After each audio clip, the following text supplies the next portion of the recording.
Hey, welcome back to Nature's Cadence Farm. Today we are going to be working on the septic system install for the trailer out here at the farm. So here's the ditch we ran. There's some connections I made to get it to the septic tank, which is there, and then the drain field is out there.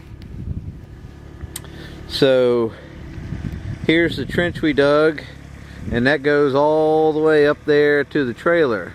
I've got Squeaker on the tractor right now doing a little backfilling for us, and so that's doing pretty good. And when I get up underneath of the trailer, I'll make another video of how all that's going. We got the septic line in. There's where it is in relation to the power panel. Runs on through there, ties into the septic. So there we go.